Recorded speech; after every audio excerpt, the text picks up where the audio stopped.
അത്യുന്നതന്റെ സംരക്ഷണത്തിൽ വസിക്കുന്നവനും ദൈവത്തിന്റെ തണലിൽ കഴിയുന്നവനും സർവശക്തനോട് എൻ്റെ സങ്കേതവും എൻ്റെ കോട്ടയും ഞാൻ ആശ്രയിക്കുന്ന എൻ്റെ ദൈവവും എന്ന് പറയും. സങ്കീർത്തന പുസ്തകത്തിലെ ഈ പ്രാർത്ഥന ദൈവത്തോടുള്ള നിരന്തര സംഭാഷണമാക്കിയ കൊച്ചു കൊച്ചു സന്തോഷങ്ങൾ നിറഞ്ഞ വലിയൊരു കുടുംബത്തെയാണ് നാം ഇന്ന് പരിചയപ്പെടുക.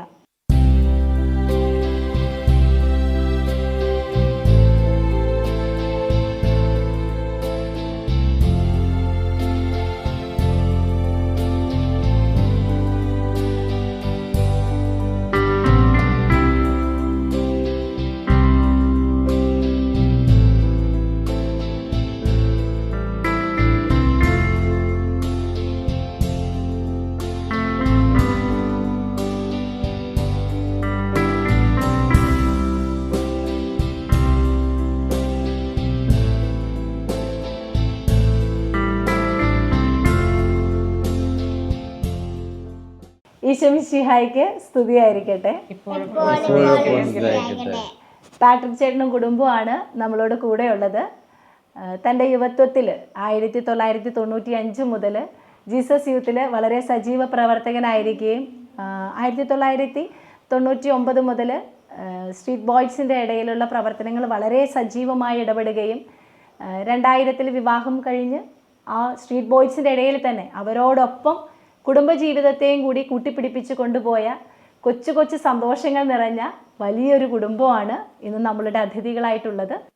പാട്രിക് ചേട്ടനും വൈഫും മക്കളുമാണ് ഇവിടെ ഉള്ളത്. 7 മക്കളെന്ന് ഞാൻ പറഞ്ഞു, ഇവിടെ 5 പേരുള്ളൂ, 2 പേര് ഇവിടെ ഇല്ല. അതുകൊണ്ടാണ് കുട്ടികളുടെ പേരുകൾ ഞാൻ ബൈഹാർട്ട് പഠിച്ചു ഇതിനോടകം. ഐറിൻ +2 പഠിക്കുന്നു, commerce. Then Teresa fashion designing പഠിക്കുന്നു. ആഗ്നൽ 5ൽ നിന്ന് 6ലേക്ക് ജയിച്ചിരിക്കുന്നു. ദെൻ ഏഞ്ചൽ 2ൽ 1 നിന്ന് 2ലേക്ക് ജയിച്ചു. പിന്നെ കുഞ്ഞാവയുടെ പേര് പറഞ്ഞേ, ആഗ്നസ് 1ൽ അല്ലേ? അങ്ങനെ പിന്നെ 2 പേരും കൂടി ഇവിടെ ഉണ്ട്. മരിയയും ആന്റണി കാനഡയിലാണ്. പഠനം പൂർത്തിയാക്കി ജോലിയിലേക്ക് പ്രവേശിക്കാൻ ഒരുങ്ങി നിൽക്കുന്നു. അതുപോലെ മരിയ MSW പഠനം പൂർത്തിയാക്കി നിൽക്കുന്നു. ഈ വലിയൊരു കുടുംബം നമ്മുടെ കൂടെ ഉള്ളപ്പോൾ ഞങ്ങൾക്ക് നിങ്ങളോട് ചോദിക്കാൻ കൊച്ചു കൊച്ചു ചോദ്യങ്ങളുണ്ട്. ഇതൊരു വലിയ സന്തോഷമുള്ള ഒരു കുടുംബമാണ്. വളരെയധികം ഉത്തരവാദിത്വങ്ങളുണ്ട്. അതിനോടിടയ്ക്ക് ഒപ്പം തന്നെ നമ്മുടെ മിഷൻ പ്രവർത്തനങ്ങളും നമ്മൾ കൂടെ കൊണ്ടുപോകുന്നുണ്ട്.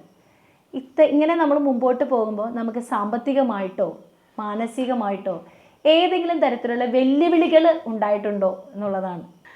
വെല്ലുവിളികൾ എന്ന് പറഞ്ഞാൽ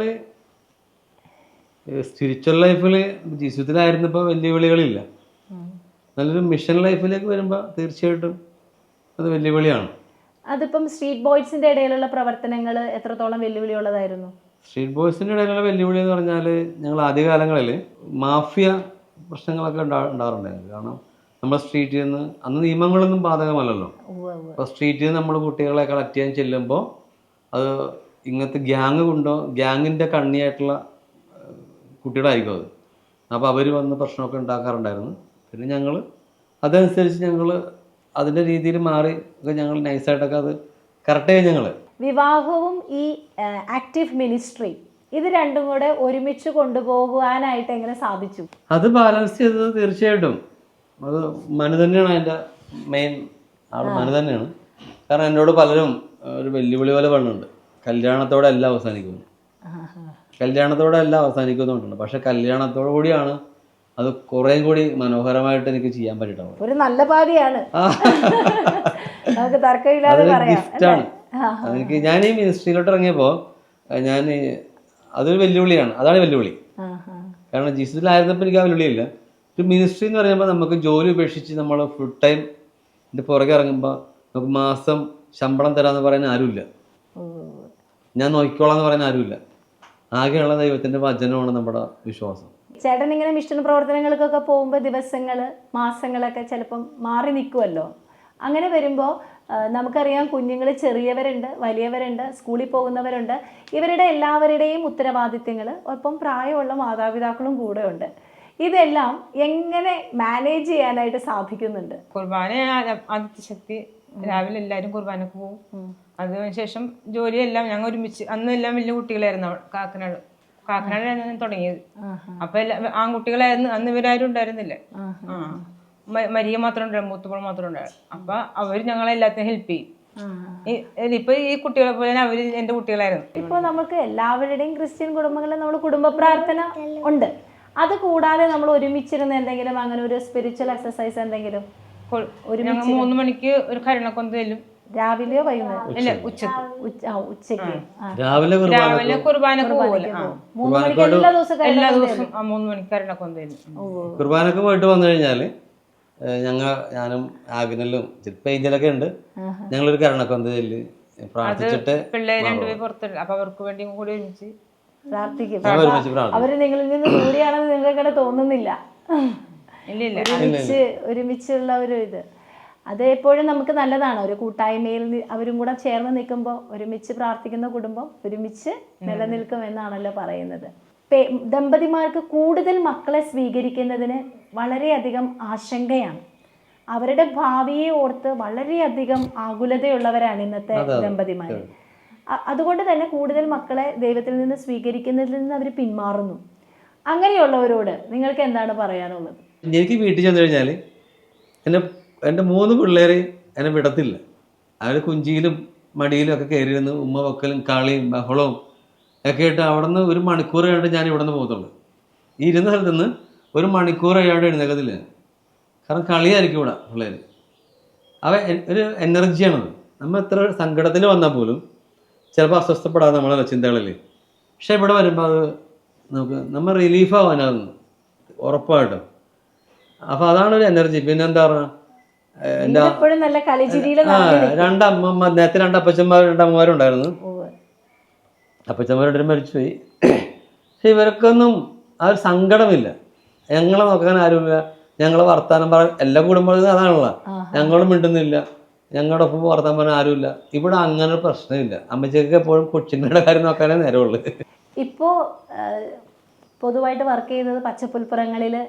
ഇപ്പൊ പച്ചപ്പുൽപ്പുറങ്ങള് അവിടുത്തെ പ്രവർത്തനങ്ങളും നമ്മുടെ കുടുംബവും കാര്യങ്ങളൊക്കെ എങ്ങനെ ഒരുമിച്ച് കൊണ്ടുപോകുന്നു?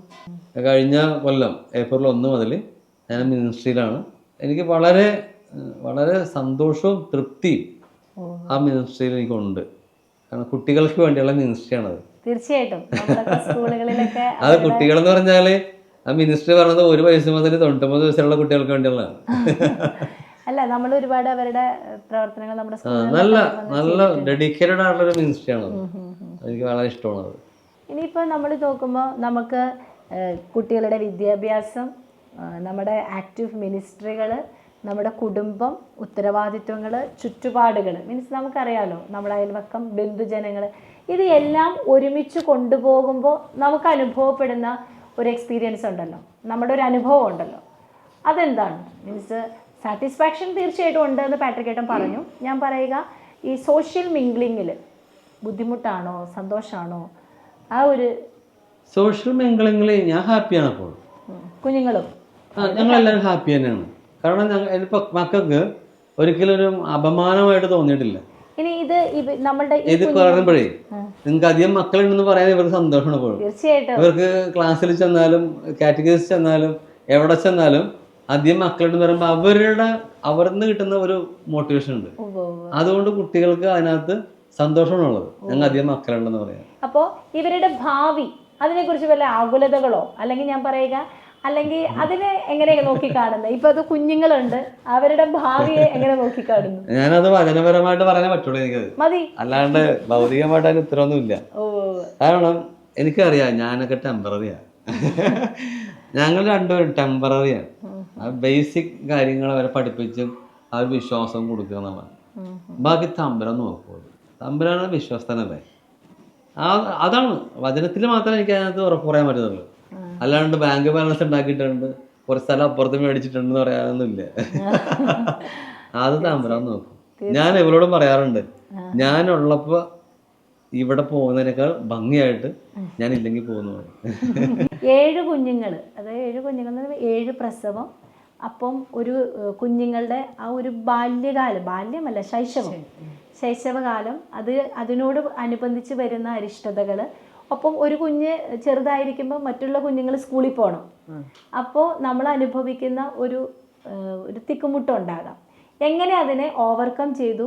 അതിൽ നിന്നുണ്ടായ സന്തോഷം എങ്ങനെയായിരുന്നു? കുട്ടികൾ അവർ നോക്കാനായിട്ട് എനിക്ക് ബുദ്ധിമുട്ടുണ്ടായിട്ടില്ല.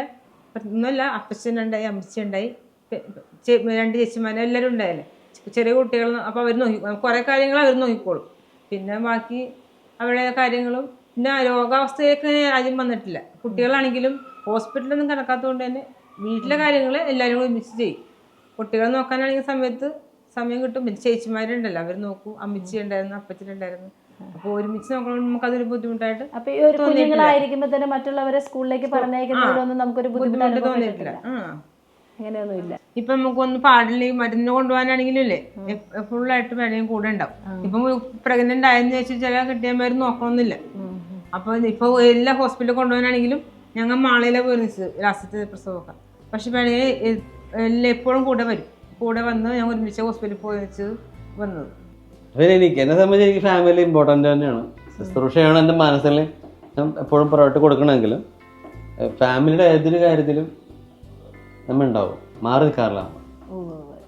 ഒരു കാര്യത്തിൽ മാറി നിൽക്കാറില്ല. ഒരു കൊച്ചിൻ്റെ മുഖം മാറിയാൽ തന്നെ അതെന്താണ് കാരണം എന്ന് കണ്ടെത്തിയിട്ട് നമ്മൾ അടുത്ത പരിപാടിക്ക് പോകത്തുള്ളൂ. നമ്മൾ അല്ലാണ്ട് പോകുന്നില്ല.